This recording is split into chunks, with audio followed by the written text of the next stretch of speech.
How many of you like to fish? Okay. All righty. We have a resident fisherman in our congregation that is one of the best in Southwest Virginia. I hope we're talking about the same one. There's probably a lot of good fishermen around here, but John Jones, a dear friend, and every now and then he'll get me out of bed. Man, if you're going to hang with John Jones, you got to get out of bed, like way before dawn. And we had lunch today, or this past week, and reminded me of, and I shared it with him, of a memory that I had where he got me out on the lake, and it's always Smith Mountain, and John knows Smith Mountain like the back of his hand. And we got a line in, and this other boat comes in. And I forget the name of the guy, but he's a close friend of John, and he's a professional. He actually takes people out on excursions. You know, he knows where all the fishing is, stuff like that.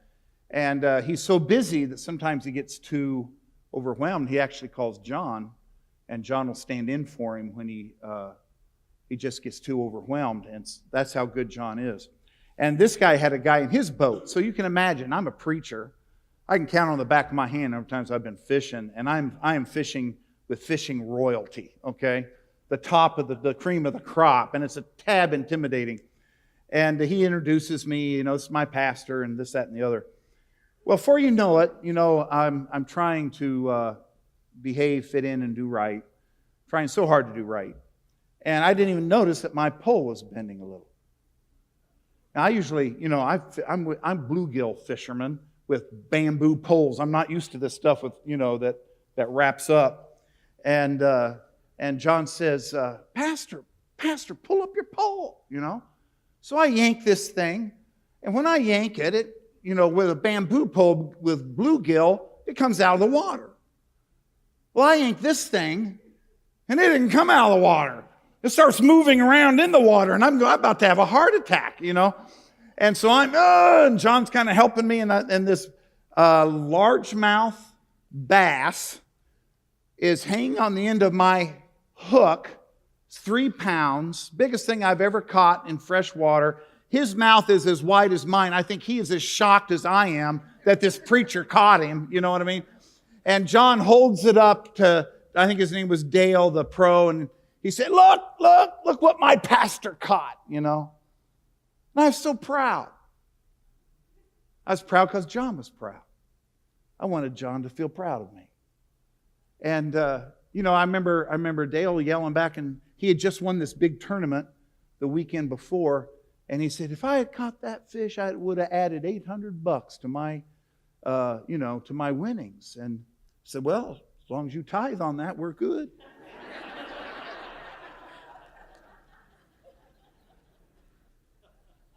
To hang around John Jones, in fact, we were talking about the same one because it was yeah, there you go, his daughter was like, I wanted to make sure, I hope we're talking about the same guy, but we are. If you're going to hang around John Jones, you're going to have to learn how to fish. If you're going to hang around John Jones, you know, really tight, you're going to have to carry a rod and reel because that's who John is. If you want to hang around, I don't know, Shane Powers, you're going to have to learn how to hit a golf ball. Because Shane can knock it into next week. At least he used to. He's an old man now. The older he gets, the better he was. You know how all that goes. If you want to hang around old-timers like Gene Cash, you have to learn to use a hammer. You know, one of the most impressive things I ever saw was watching Gene Cash nail some 2x4s together. When you see a master craftsman use a hammer, something as simple as a hammer, I mean, it's impressive. If you're going to hang around Gene, you've got to carry a hammer. If you're going to hang around, I don't know, Brad Collins, if you're going to hang around Brad, you better learn how to kick a soccer ball. Because that's who Brad is. That's one of his loves. If you're going to hang around Jesus, well, there's a lot of neat things that goes with that. Unbelievable love, forgiveness, mercy, grace, reaching your fullest potential. There's a lot of neat things that go along with hanging out and wanting to be friends with Jesus. But you know, there's one thing that you're called to carry if you're going to follow Him, and you've got to carry it every day if you're going to hang out with Him. Do you know what it is?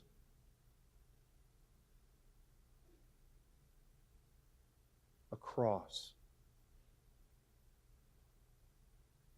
You got to pick up your cross daily and follow Him. The cross. If you're really going to know Him. It's like when Paul talks about knowing, I want to know Christ and I want to fellowship with Him in the victory of His resurrection, but I also want to experience His suffering, because you really don't know someone until you walk through their pain with them. I mean, that's intimate knowledge.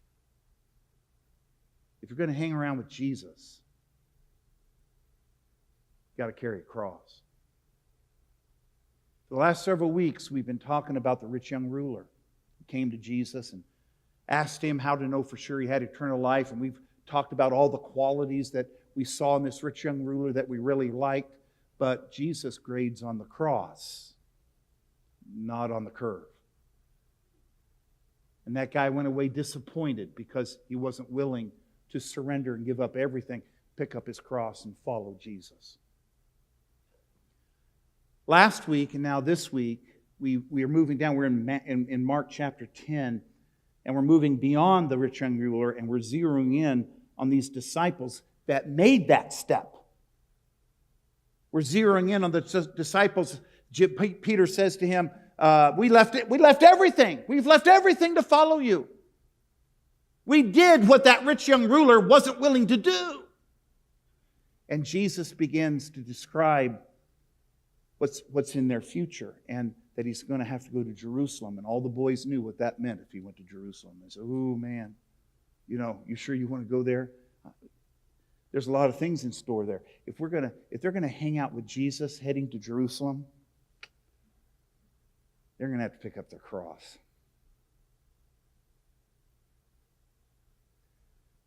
We talked about some of that last week, and we're going to move down into verse 33 of Mark chapter 10 this week.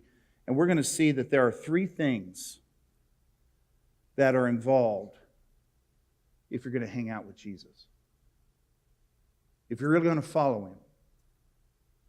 And the first one, to follow Jesus, sometimes means, let me get this down right. Sometimes following Jesus means being a victim, or can make you a victim. And I want you to look at the first sentence of Mark chapter 33. We are going, Mark 10, verse 33. We are going up to Jerusalem, he said, and the Son of Man will be what? Betrayed to the chief priests and the teachers of the law. Now, the word betrayed in the Greek is paradidomai, and it can be interpreted surrender. Some of your versions might say surrender, or yielded up, or delivered. But I like the word betrayed because as you go and read the actual account there in the garden when Judas shows up and gives him this kiss, it wasn't just a delivery like UPS. It was a betrayal. It was a backstab. You know what I mean? Where life was not fair. One of his inner circle boys. And so to follow him, to follow a guy who goes through that, well, may mean that we have to go through that same kind of treatment where life is not fair. And I know that we understand that in our heads. We don't, yeah, amen, yeah, I agree. But it's something different that happens when it hits your life. I know I've walked with many of you through those times. And when it goes from your head to your experience in your heart, man, these tough questions come up like, why in the world did he allow that?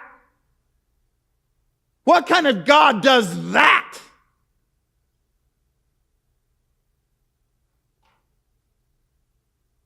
How many of you guys been watching the basketball games?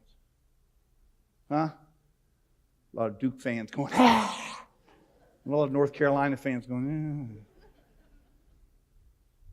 Have you ever, whether it's pro, college, high school, have you ever seen a ref blow his whistle, call a foul? And the kid that he's calling the foul on raises his hand. He says, "You're right, I am so sorry. I'm going to try not to do that ever again." You ever see that happen? "Oh, I am so sorry. Are you okay?" No, it's, "Are you kidding me? Me?" The guy is laying on the ground with a couple of teeth missing and his nose is bleeding. He says, "Are you kidding me? You called that?" That's kind of the way it is sometimes when life throws us our curveballs. Are you kidding me? Me? I remember reading about Martin and Gracie Barnum. They were missionaries to southern Philippines. They were teaching people in the rural areas, very poverty-stricken areas, how to speak English. And that was their tent making. And then underneath, they were sharing the gospel, leading tons of people to Christ, establishing churches. People loved them all over the place. They were there 17 years. Think of this, 17 years in the trenches, sharing Christ. They come to their 18th wedding anniversary, and Martin wants to take Gracie to a special place. So he's been saving up. He gets some people back in the States to kind of help financially to make this happen, and they go to this 5-star resort on the Palawan Island. I mean, it's slam dunk good. Going from where they were to this palatial resort area is like kind of going from the ghettos to heaven, And they've been at it for 17 years. First time to get away. The next morning, the first morning they get up, these Muslim militants invade the resort, and they take them prisoner. And they go and they run off into the southern jungle of South Philippines for 13 months, over a year, trying to hold them ransom. And while they're being held, they try to make the best of it, bloom where you're planted. And so they actually try to teach some of their captors English, and they're sliding in the love of Christ. And I don't know if they ever had any decisions for Christ, but they won several people over in terms of relationship and friendship.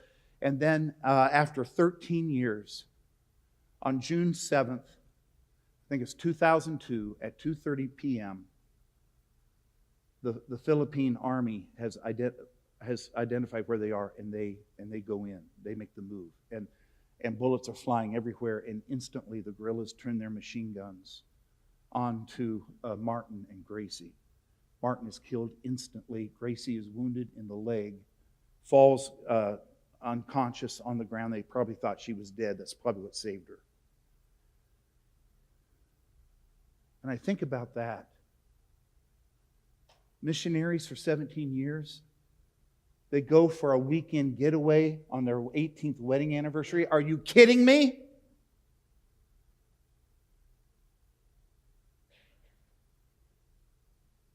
John and Ronnie and I want to get her name right. Christy Bauer. They're missionaries to Peru. They're flying back. He's a pilot. They minister to the villages on the Amazon River. Their plane has these, what do you land on water? Pontoons. Sheesh, man, it's going to be a long service. And they just go from village to village. They're coming back from the border of Colombia, where they had to get a residence visa for their little 6-month-old girl. They're flying back to the villages, and the CIA plane spots them and misidentifies them as drug smugglers. So that he gets on the horn to the Peruvian Air Force, and before you know it, an A-37 interceptor jet fighter is on their tail and fills the air with bullets. The little baby is hit several times, covered with blood. Ronnie, the mother, slumps over instantly in her chair. And Jim, the pilot, is wounded in the leg. The plane bursts into flames, starts going down. He gathers his faculties. He tries to gain control. Finally, he gets enough control that just at the last second, he's able to land the plane on the river underneath some trees where the jet fighter can't see, and floats there for half an hour. Finally, the villagers are able to reach the plane. The mother's dead, the baby's girl's dead, and Jim is fighting for his life. Are you kidding me? Missionaries on the front lines, coming back from getting a visa for their little baby girl, 6 months old, and something like that happens? Are you kidding me? Do you know why that's important to me? Because right here in this room, there are people, life has not been fair. And down inside, where only Jesus can hear, you're asking the same question. Are you kidding me?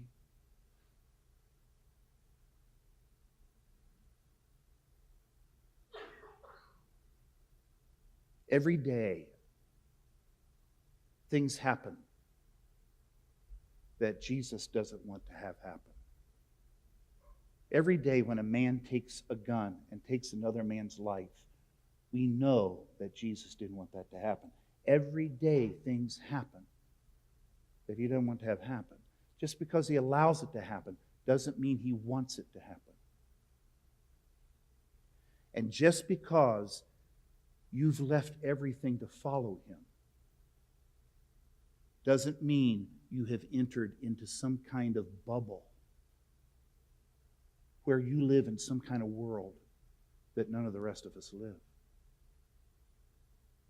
You still have to live here. And if that's not okay,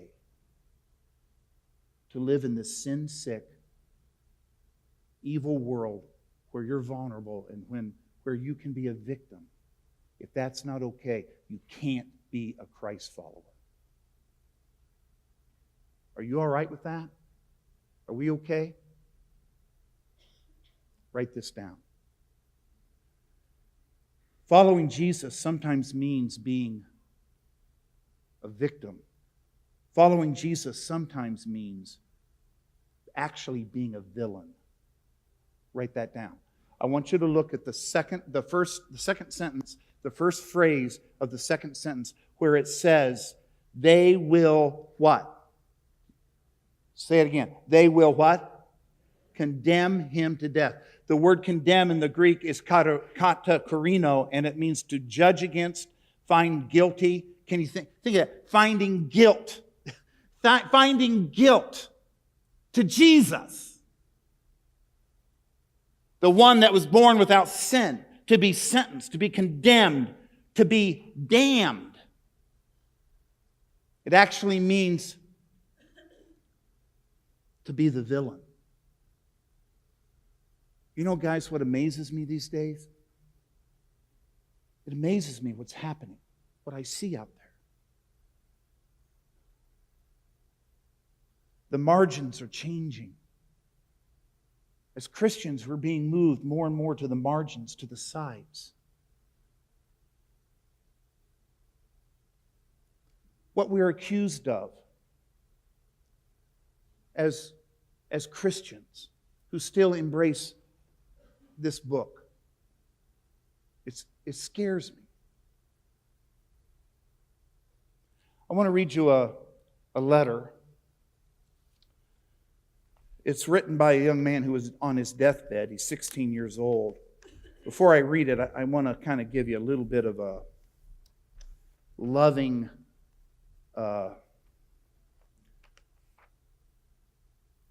position of where we stand on a couple of things that are kind of touchy out there.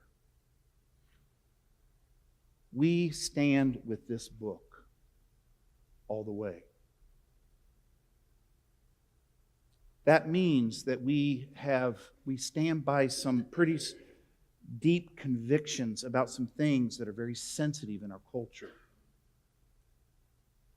like abortion.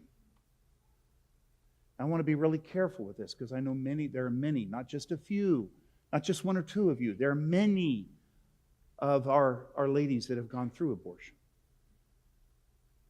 We believe it's a sin because that's the way we read the Scriptures. We don't see it as any greater sin than any other sin, but it is a sin. But God loves sinners because He loves me, and I'm the chief of sinners. So we do believe it's sinful, but just as it is with all the sin that we have, we believe, this is tough, we believe that homosexuality is a sinful lifestyle because that's the way we read it in God's Word. Doesn't mean that God hates them or hates people of that. And I want to be careful of that because there are some of you precious, precious brothers and sisters in this room that are in that lifestyle or struggle with it or have dear loved ones who struggle with it. And so I know this is thin ice. I know that it is thin ice. But that's where we stand. We believe it's sin. Just like everything else is sin. It's no bigger sin, but it is sin. And if you're battling with that, then the news is you're amongst a bunch of other sinners who battle with all kinds of stuff, and we all need a Savior, and I need a witness on that.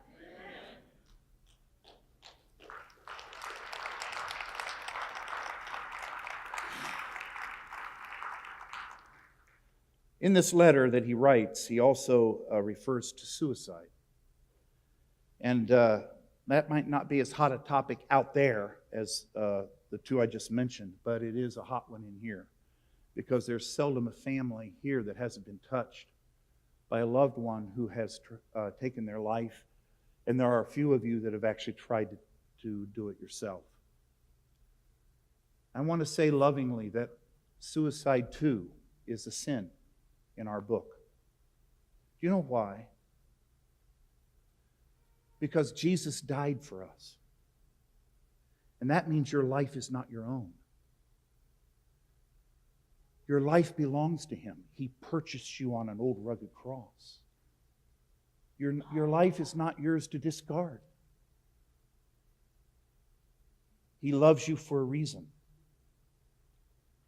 That doesn't mean that there aren't some very complicated things that come to bear. And I embrace some of those things, and every situation has to be dealt with on its own. And there's some unbelievable heavy depression that can come to bear. And I consider all of that. The only reason I want to say it is because he addresses it in this letter. And I want you to notice he's not attacking anybody. He's just identifying some issues that are really doing some significant damage to us. And then the reason I'm giving this to you to begin with are the responses that this boy gets. Now keep in mind, that's a picture of him. He was 16. He was a star on his high school football team who won the state title in Waco, Texas. Winning the state title in football is a big thing in Texas. And so he was a healthy kid, but he gets this bone marrow cancer. I can't even pronounce the actual name. It's very rare. And he had a wish. What's the foundation? Make a wish. You know what his wish was? You know what his wish was? Abolish abortion in Texas. That's a little big, But, there's a video, if you get on the website, he's actually having a conversation with the governor of Texas. And there was actually some litigation on a piece of... I'm just doing great today. A bill that was being considered while all this is going on that was proposing that very thing. This is the letter that he wrote.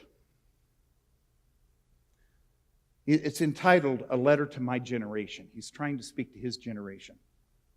We have grown up in a culture of death, sexual confusion, immorality, and fatherlessness.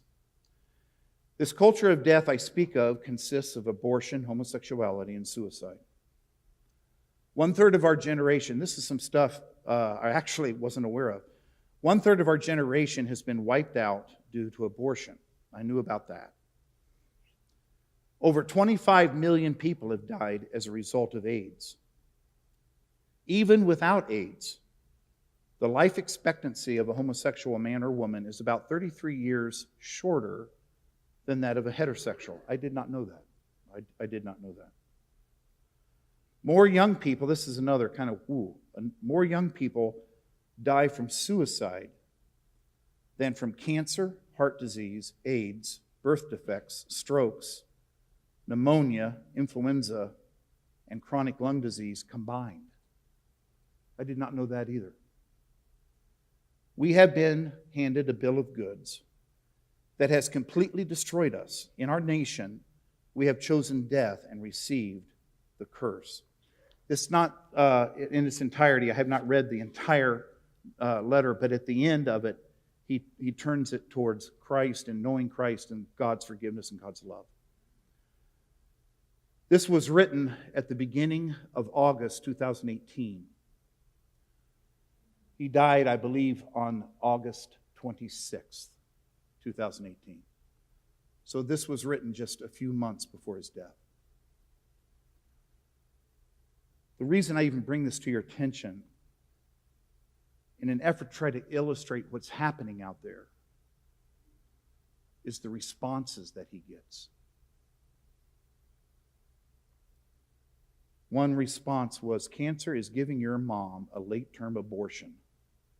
And then it says, IMAO. I didn't know what that was. I had to look it up. You know what that says? Laughing my blank off. Another one said, you aren't dead yet. God, hurry up and do your job. Another one says, see you in hell, ugly.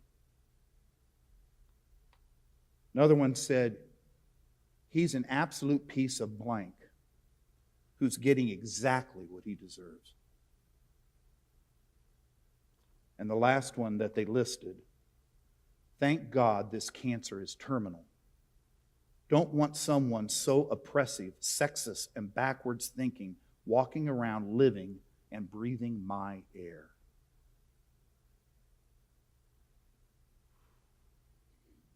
Says this to a 16-year-old kid on his deathbed.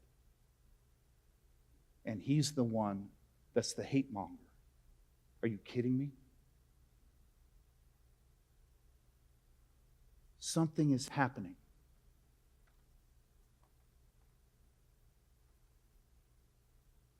Following Christ more and more is going to mean being the villain. Some of you who were here or are regular attenders, you remember maybe 3 weeks ago I was sharing with you about Richard Wurmbrand. He was down in James Kennedy's church and he was about to speak when Kennedy's choir does this big, beautiful song. Some of you might remember me sharing the story, and Wurmbrand gets up right after the song. I mean, everybody's just amazed about this great choir. And if you remember, he makes the announcement that it's a beautiful song. He sang it very well, but the greatest song in all the world is only known behind the Iron Curtain. And he says, if you remember the story, he says, I used to hear the Christians singing it all night long. The echoes of the song would go down the corridors of the prison. And he said, it's a beautiful song, the likes of which you've never heard of in America. And if you remember the story, he gets to the point where he's going to sing the song. And he raises his mic to his lips. And if you remember the account, he lets out this blood-curdling, top of his voice scream. Do you remember that? Were any of you here when I shared that with you? And then he makes this statement. All night, every night, this night, Christians all over the world are right now singing that song because of their faith.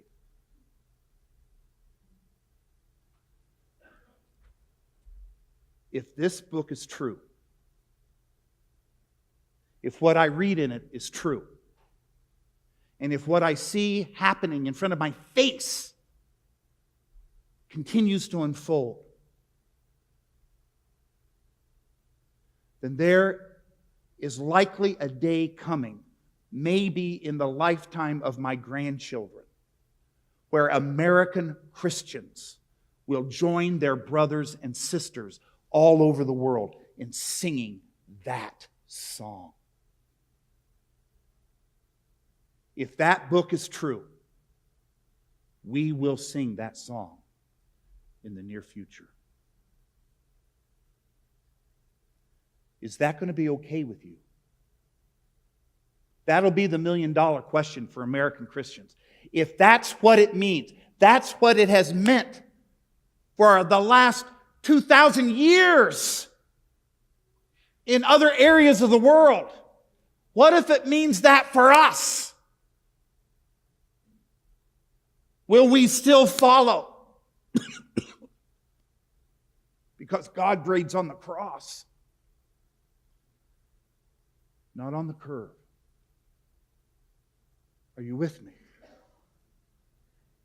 Following Christ means being the victim. Sometimes it means being the villain. And sometimes it means being vulnerable.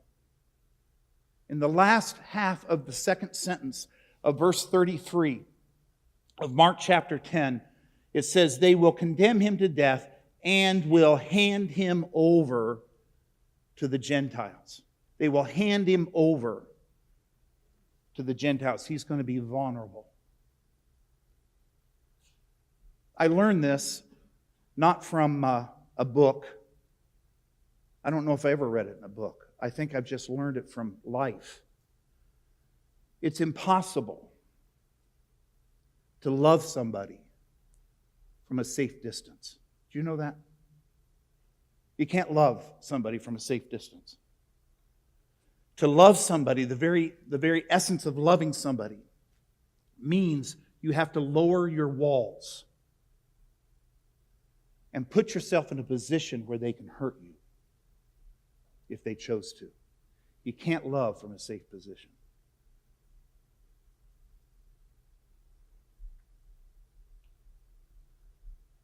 Some people right now in this room knows what it is not only to be attacked from out there, but being attacked from within your family.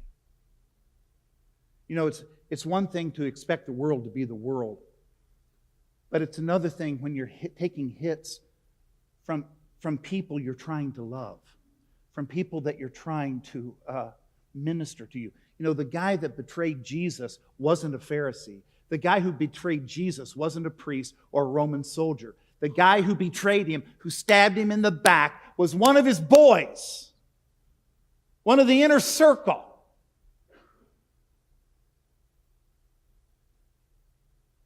What if that's what it meant to love Jesus? You know, one of my mentors, one of my main mentors is Pastor Cockrell, my senior pastor most of my life. I remember there was a time back home when he had to fire somebody on staff. He was the children's pastor of all people. And because the guy, he went up to Detroit one weekend, it was where he was from, and he went to a pickup place where it was a well-known pickup place where guys kind of pick up guys and gals pick up gals. And the guy he tried to pick up was an undercover cop. And so all of a sudden, sirens are everywhere, and this guy gets arrested, and he gets said, let's go on bail, but there's going to be this trial thing. And the chief of police of Marion, where we're from, was tight with Pastor Cockrell, so he gave him a call, saying, man, I got to let you know, that's some bad news. And he saw the police reports. There was no question, absolutely no question of his guilt. So he had to let him go, right? The guy's wife, who he has not told the story of what has happened, she's clueless. All she knows is Pastor just fired her husband. So she goes to him and gives him both barrels. I mean, she rakes him up one side and down the other. She gives him the whole 9 yards, blasts him. And the whole time he takes it. He doesn't defend himself. He doesn't say, I know something you don't know. He doesn't say anything about that. He just takes it. He absorbs it.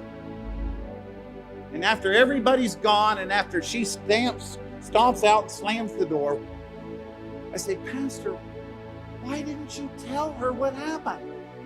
Why didn't you tell her what you know? And I don't know exactly how he put it, but it was something like this. He said, John, that woman's relationship with her husband is 10 times more important than her relationship with me. And so he took the heat. What that woman doesn't know is the guy that she was raking over the coals is in the process of protecting her. And forever in my mind, since I saw that living example right in front of me, that has been the definition of a shepherd for me. A shepherd is somebody who protects the very sheep that are sometimes attacking them. The reason that's important to me is because there are people in this room that are trying to minister and love people, the very people who are attacking you. And Jesus is saying to you, that's what I did for you. Will you do that for me? Will you take this hit for me? That's the kind of hit I took for you. Now I'm asking you, will you take that hit for me? For Jesus' sake.